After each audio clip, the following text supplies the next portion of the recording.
بسم اللہ الرحمن الرحیم۔ السلام علیکم۔ زندگی کا ہے یہ نظام غلط، صبح بہتر ملی تو شام غلط۔ آسمان سے اتر کے دیکھ ذرا، کیوں زمین کے ہیں انتظام غلط۔ میرے اندر اسی کا ورد ہے کیوں، لب پہ لانا ہے جس کا نام غلط۔ کرنی ہو آزمائش اگر بازار میں، تو لگائیں خود اپنے دام غلط۔ نہ سماعت غلط تھی لوگوں کی، اور نہ ہی ہمارا تھا کلام غلط۔ جی جناب، آج ہم بات کریں گے کہ دوسروں کے معاملات میں ٹانگ اڑانا ہم اپنا اخلاقی فرض کیوں سمجھتے ہیں۔ میرے خیال سے ہمارا یہ ایک نفسیاتی مسئلہ بن چکا ہے کہ ہمیں اپنے کام سے کام رکھنا دشوار لگنے لگ گیا ہے، اور نوبت تو شاید یہاں تک آ گئی ہے کہ گلی میں سوئے ہوئے کتے کو بھی ہم پتھر مار کر ضرور چیک کرتے ہیں کہ وہ سویا ہوا ہے یا مرا ہوا ہے۔ اور یہی سلوک ہم انسانوں کے ساتھ بھی کرتے ہیں۔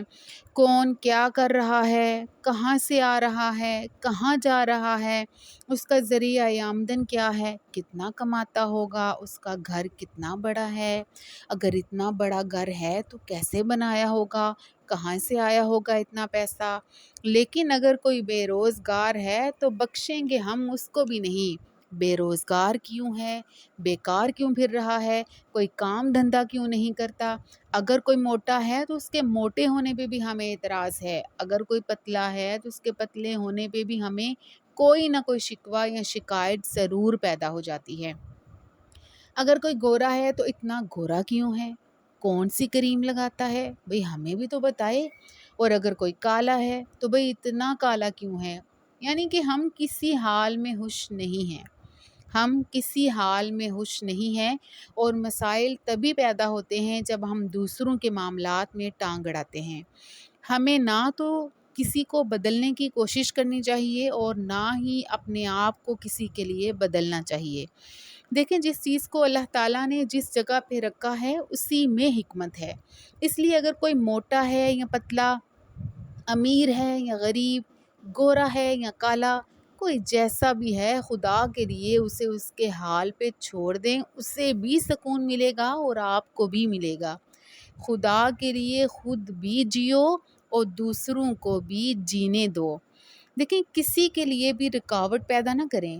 کوئی نماز پڑھتا ہے تو ہمیں پھر بھی اعتراض ہے، کوئی زکوٰۃ دے دے تو پھر بھی اعتراض ہے، کوئی داڑھی رکھے ہوئے ہے تو ہم اس پہ بھی اعتراض کریں گے، اور کوئی بغیر داڑھی کے ہے تو بچ کے وہ بھی نہیں جا سکتا۔ تو خدا کے لیے اپنے کام سے کام رکھیں، اپنی دنیا اور آخرت کو برباد ہونے سے بچائیں۔ دیکھیں، جب ہم کسی کے کالے یا گورے رنگ پہ اعتراض کرتے ہیں تو در حقیقت ہم اس پہ اعتراض نہیں کر رہے ہوتے، در حقیقت ہم اس کے بنانے والے پہ اعتراض کر رہے ہوتے ہیں۔